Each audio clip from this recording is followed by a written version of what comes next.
During the French Revolution, France paid little attention to Haiti, giving wealthy white landowners the chance to take over and gain power.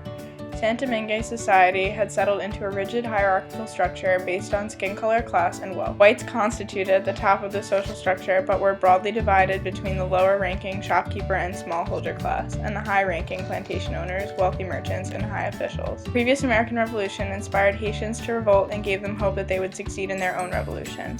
On August 14, 1791, the slaves of Saint-Domingue rebelled against the French leader Napoleon and his forces. Saint-Domingue was the first part of the Americans to have African slaves, and the struggle of the Haitian slaves for freedom dragged on for more than a decade. At the bottom of the social ladder were the African-born plantation slaves. Slightly above them were the Creole slaves, who were born in the New World and spoke French Creole dialect. The two next highest rungs were made up of the mixed-race mulatto slaves, or mulatto freedmen. After fighting both Spain and Great Britain to control Saint-Domingue, led by Toussaint Louverture, France declared the abolition of slavery in all of its colonies. Louverture captured the Spanish port of Santo Domingo in 1800, giving him control of the entire island of Hispaniola. By 1801, Louverture, a prior slave himself before the insurrection, proclaimed a constitution for Haiti, which named him Governor-General for life. In 1802, Napoleon ordered the reinstatement of slavery. Louverture was captured by ruse and sent to France, where he died a prisoner on April 7, 1803. Fearful that Napoleon would succeed in restoring slavery, African and mulatto generals in the French army joined the bitter revolt against France. The French army of Napoleon Bonaparte was defeated by Haitian former slaves. In November 1803, the French army agreed to a complete withdrawal. The Louisiana Purchase marks Napoleon's loss of interest in the Western Hemisphere because he no longer possessed the means to maintain control over those territories in the face of new conflicts with Great Britain and Prussia. The new Black Republic was diplomatically and economically isolated and faced a continuing threat of foreign intervention. France did not recognize Haitian independence and sought to establish a protectorate over its former colony. The plantation system, which was the engine of the Haitian economy, lay in ruins after years of warfare.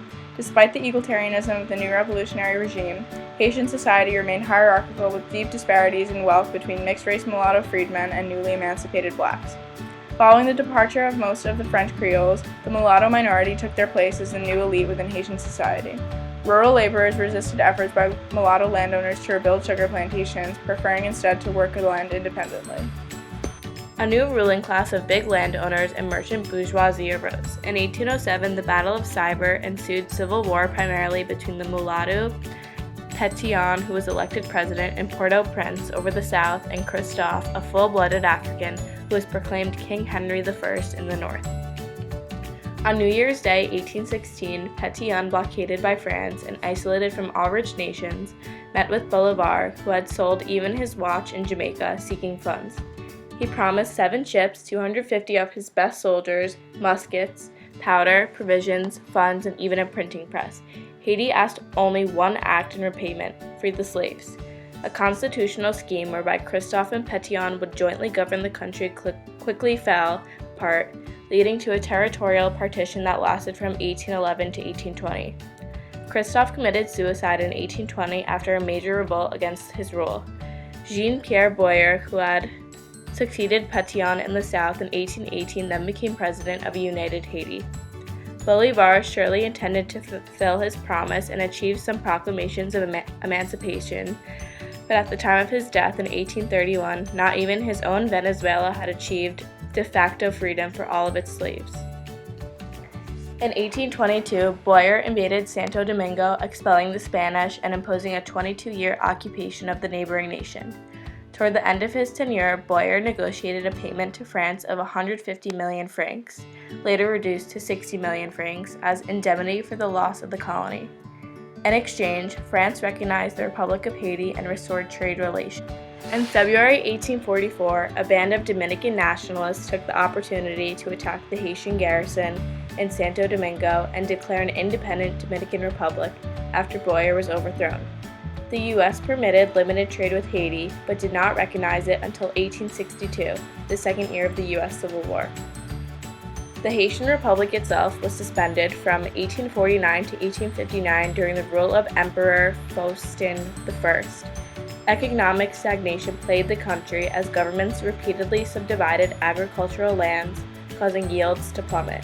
Elite mulattoes, for the most part, either held the presidency or managed to install puppet black presidents who served their interests. General Nicholas Gerford, from 1859 to 1867, had a generally peaceful and progressive administration, succeeded in gaining recognition for Haiti from the United States in 1862. Louis Lysias Félicité Salmon, from 1879 to 1888, implemented populist reforms and established a national bank, telegraph system, and rural school systems.